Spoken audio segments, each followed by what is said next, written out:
If you'd like to be turning in your Bibles to Matthew chapter 7, we're going to be looking at a couple of verses in that chapter. I was on my way to from East Texas to South Central Texas last year when I was raising funds, and I had a deadline to get from one congregation to the next. And I knew that if I took the main highway, I probably would not make it in time. So I pulled out my phone and I called up my GPS and I typed in the destination, and it gave me 2 or 3 different routes. There was the shortest route, which would wind down through country roads and eventually land me at my destination. Or I could have taken the easier route, and it would have added another 30 minutes to my trip. But then I got to thinking about that winding road. I was unfamiliar with it. I didn't know where it would lead. I didn't know what cities I would pass through. But I knew I had to trust the GPS. I knew I had to trust this. We have a road that we're traveling on. And the Bible teaches us that we are strangers and sojourners in this life. 2 Peter chapter 2, verse 11. There's no way that we can call up a spiritual GPS and just type in where we want to go and get all kinds of different alternate routes. Because the Bible teaches there's only one route to heaven. Listen to the words of Jesus in Matthew chapter 7. He said, "Enter ye in by the narrow gate, for wide is the gate." This is verse 13. "For wide is the gate, and broad the way that leadeth to destruction. And many are they that enter in thereby. For narrow is the gate, and straiten the way that leads to life, and few are they that find it." When you look at that verse, immediately what pops up is there are different contrasts here. There is the wide versus the narrow. There is the broad way versus the straightened way. There is a destination that leads to destruction and a destination that leads to life. You can't help but see the contrasts that are contained in that.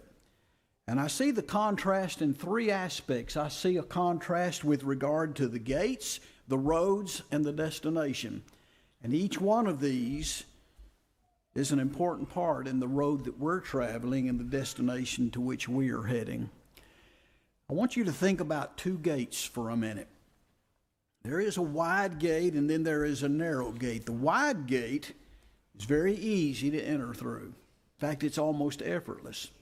You can even do it unconsciously and not even realize you're entering through the wide gate. It is a way of ease. It is a way of perhaps even pleasure.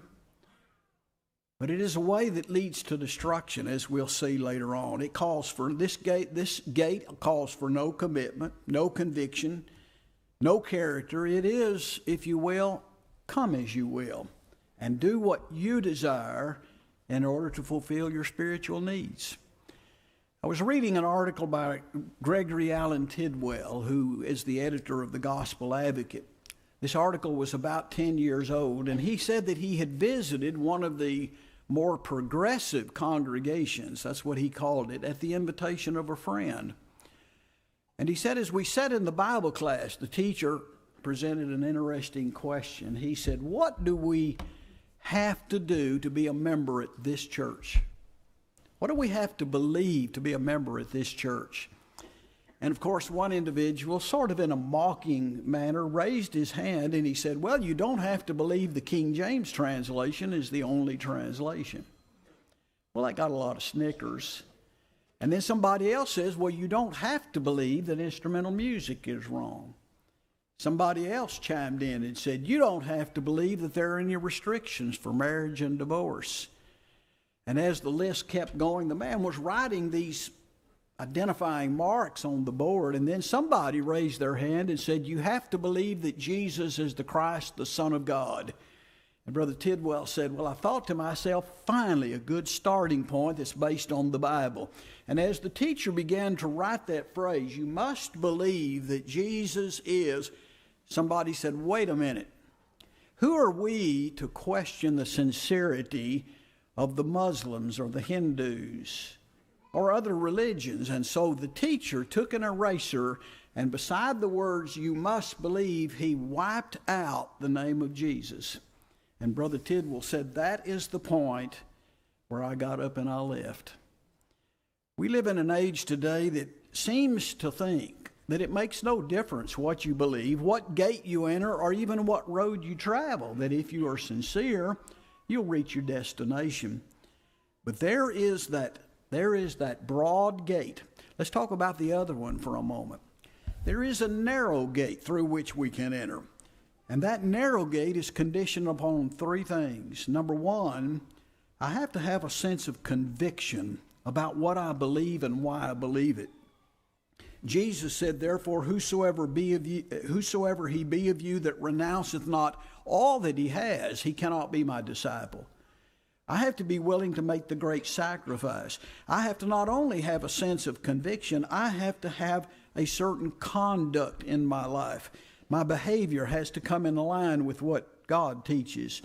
The GPS tells me that if I'm going to reach that heavenly home, that spiritual GPS, I have to behave in such a way. And if I'm going to come after Jesus, I have to deny myself and take up my cross and follow him. You ever thought about that phrase, taking up your cross? It doesn't mean that you wrestle with a physical disease or growing ailments or aging body. It's talking about what it takes to put oneself to death. The crucifixion, the cross, that was the instrument by which our Lord was put to death. And when he tells me that I have to take up my cross, I have to put myself to death. And I cannot enter through that narrow gate if I do not have that sense of conduct and conviction that says I'm going to deny myself and serve the Savior. And then I have to have a certain character about my life if I'm going to enter through that narrow gate. You may not recognize the name of William Dean. He was a major general during the Korean War, and he was captured and was a prisoner of war for about 4 years. He was interrogated on a number of occasions along with his fellow prisoners. Many of those fellow prisoners succumbed and gave information that they should not have given. And one day his captors came in and they said to William Dean, they said, "You can compose a letter to your family, and then after that you're going to be taken outside and shot." They gave him a few minutes. He started composing that letter. And in the midst of writing that letter, he said something to this effect. He said he sent his wife greetings of love and told her to express his great admiration for his children. And he closed that letter with this word to his oldest boy. "Tell Bill," that's his son, "tell Bill, the word is integrity." The word is integrity. If a man is going to follow Christ and he's going to enter through that narrow gate, he has to have a sense of integrity. He has to be honest. And when he sees the evidence and when he applies that to his life. So here's the beginning of that journey. You have to enter in through that narrow gate. Then I moved from the narrow gate to the two roads. My dad had a dry sense of humor, and I've shared some of those incidences with you when I visited with some of you. But sometimes Dad lived out in the country, and to the northwest was the city of Winsboro. To the southeast was the city of Quitman. He had a post office box in Quitman. And he would pull out and head down that country road, shortest route. But one day he pulled out and he turned in the opposite direction. And then about a mile down the road, he turned down a winding country road. And I said, "Dad, I think it would be faster if you turned around and took the main highway." And then he said, "I pay taxes on all these roads, and I'm going to use all these roads." We may think of travel from one destination to the next as having alternate routes. I can pull my GPS up and I can look at alternate routes. But when I read the Bible, it seems to me it teaches clearly there's only one road that leads to the proper destination. But let's talk about these two roads for a minute. One of these is what we call the broad way, or what Jesus calls the broad way. You enter that through the wide gate. There's easy access into that road, and as you travel, there are no exactions, there's no restrictions. There are no demands upon your life. You actually have what some think to be perfect liberty. You just do whatever you want, and life is going to be filled with pleasure and happiness without any sorrow whatsoever. I wonder what the prodigal son thought about that. For when he said to his father, "Give me what belongs to me," and he took what was given to him, and it wasn't very long until he departed his father's household, and he went into the far country. And little did that boy know that someday all of that would be spent. He would have wasted everything that the father had given to him, and he would end up in a pig pen eating the slop that was thrown out to the pigs. And it took that pig pen to help him understand that the travel down the broad way, the popular way, the pleasurable way, is not really the best way. So as I enter through that wide gate into the broad way, there are no exactions, no demands. You just do what you want, thinking that you're free. But my Lord said in John chapter 8 that if I know the truth, that truth is what's going to set me free. Not what man likes, not what man desires, not what he thinks is best. In fact, when I look at the Bible, I also learn that broad way is actually a way that is hard. Listen to what the proverb writer teaches us. He tells me in Proverbs chapter 13 and verse 15 that the way of the transgressor is hard. And then again in Proverbs chapter 4 and verse 19, the way of the wicked is darkness. They know not at what they stumble. And not only does the Bible confirm that, biblical history confirms it, and even secular history confirms that. I wonder how many individuals who partook of that first alcoholic drink ended up becoming alcoholics. I wonder who that individual might be who became a drug addict, could somehow look down the road when he first took that first drug and see where that road would lead. The broad way is a way of free choice, so some think, but it is a way that leads to utter destruction, does it not? Then there is the narrow way. It's a straightened way. Doesn't mean the shortest distance between 2 points. It means it's confined. It's straightened. There are exactions there. It's a way that is difficult. It is a way that has boundaries. And those who begin their journey soon realize there are some exactions to the narrow way.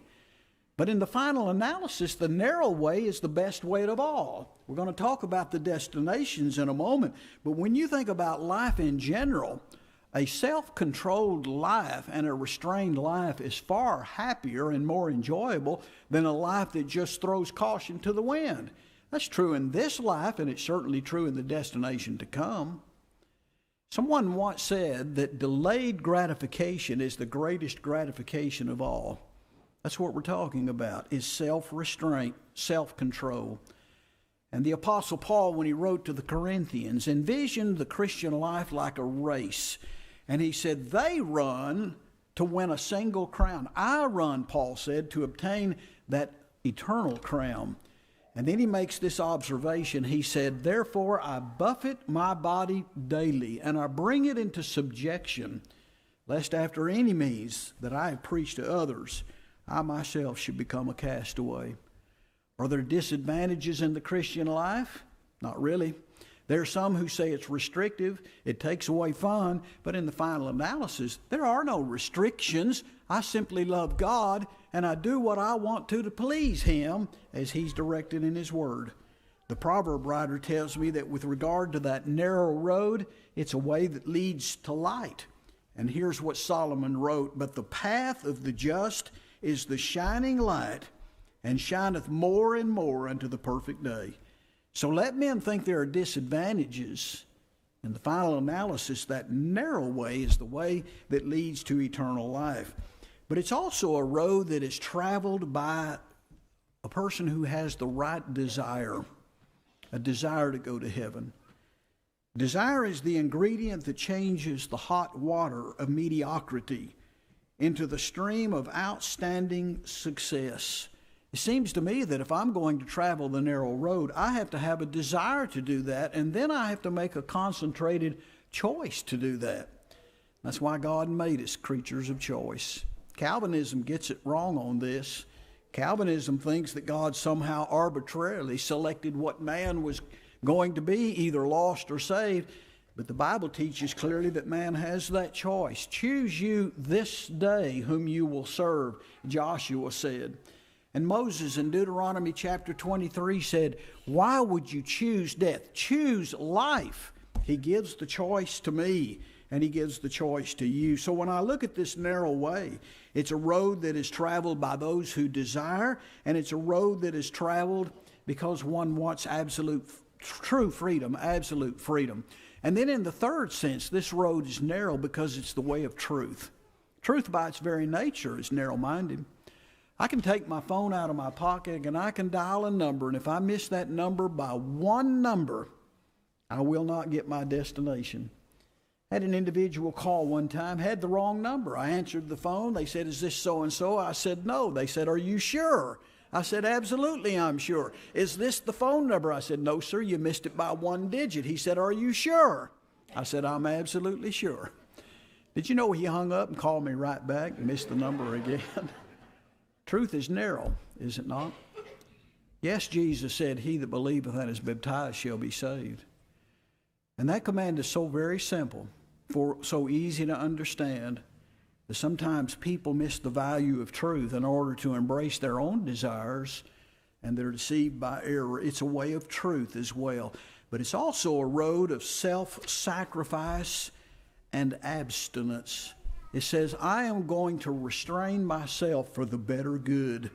But the tragedy is that most people see Christianity as something that is abusive, something that is grievous. But John said Jesus' commands are not grievous. They're not difficult. But then finally, I noticed that this road is a road of the minority.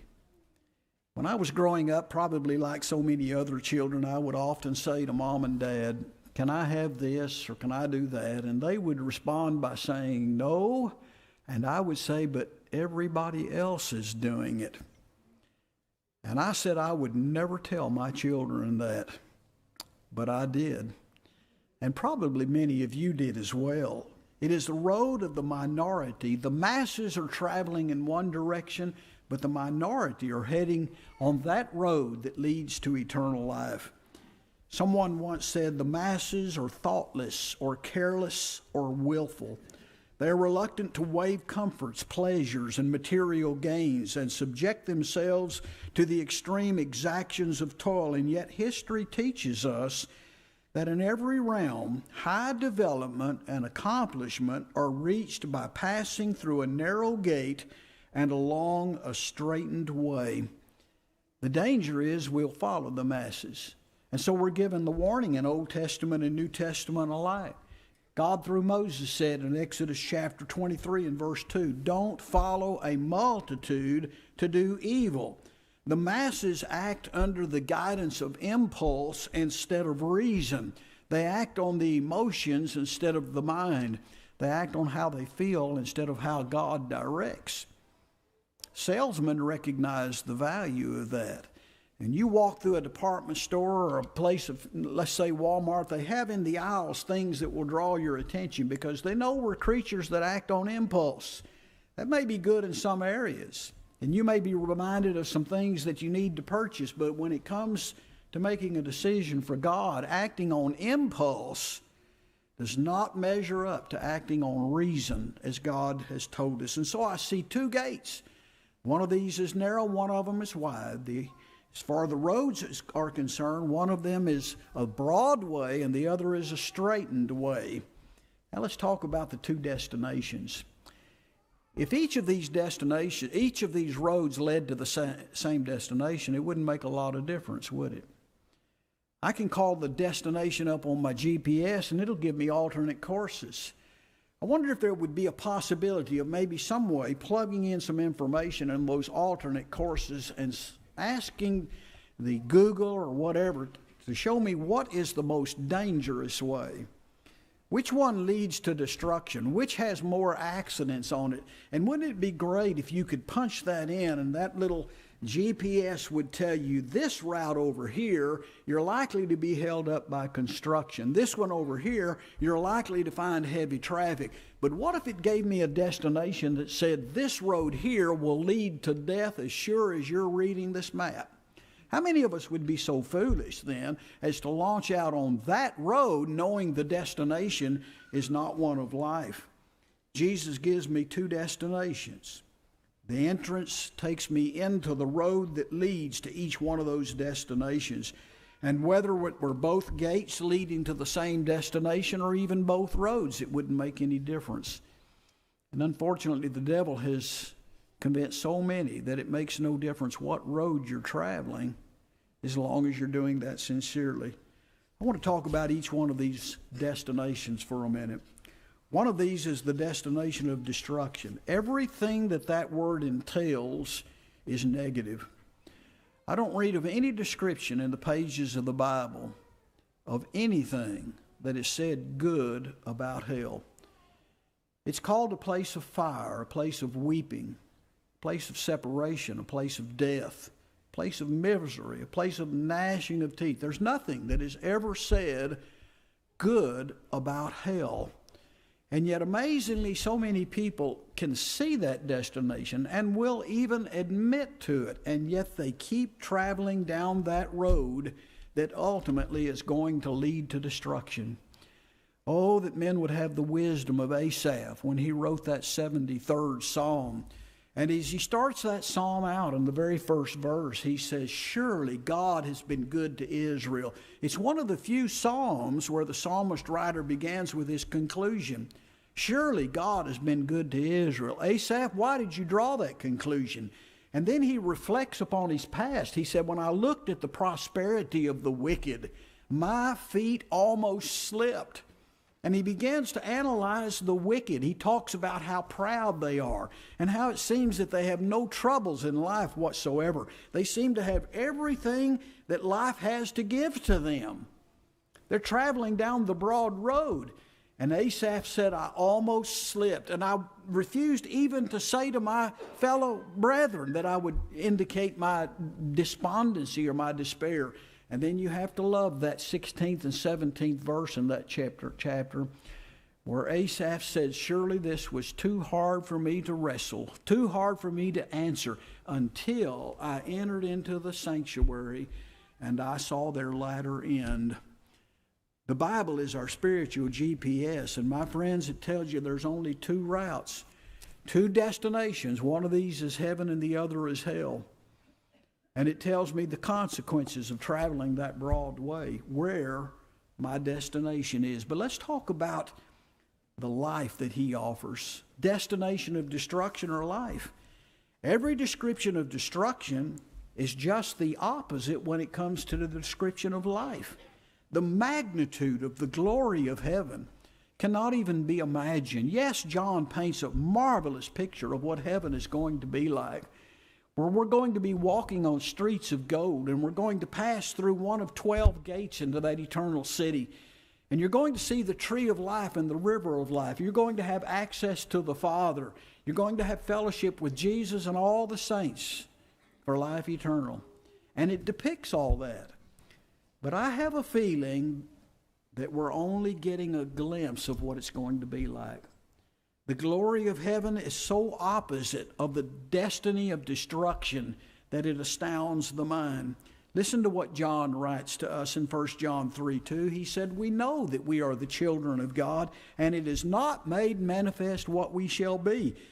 We know that if he shall be manifested, we will be like him, for we shall see him even as he is. The description that the Bible gives of heaven is so glorious and so wonderful. It amazes me why more people don't desire and put forth a concentrated effort to reach that destination. Oh yes, life has its downturns and its pits and its problems. And there are occasions that come along that make us discouraged and maybe even to the point of despair. But the strength that God gives to us helps me to understand and to see what the end is, the glorious end of a home in heaven with my Father and with his Son, Jesus Christ. So we've seen two gates. One is very wide, the other is very narrow. But those two gates lead to two roads. One of these is the broad way, the other is the very straightened way. And that's where the difference becomes more pronounced, is in the destination. One is to heaven, the other is to separation from God for all eternity. And yet amazingly, God in his great long suffering continues to have patience with us and gives us every opportunity to obey the gospel of Christ, to enter in through that narrow road into the straightened way and travel toward the destination that is life. You're standing at a fork in the road right now, as this picture depicts. You're going to choose which road you're going to take. Right now you may be on the broad way. Thankfully, the broad way has exits to it. You don't have to stay on it. It's not a freeway. It's not limited exits. You can come off of that broad way at any time and enter through the narrow gate into the straightened way. And again, that doesn't have any limited access, for it's for all men on any occasion. You don't have to wait till the new year. You don't have to wait till tomorrow. You can obey the gospel this day and enter into that path that leads to life. But the choice is yours. If you're not a child of God, we implore you, we beg with you, make that choice today to be obedient to his will. Do you believe that Christ is the Son of God? Are you willing to acknowledge that before this audience? Are you willing to turn your back on the life of sin, and then to be buried in that watery grave of baptism, and then to live faithful for the rest of your life?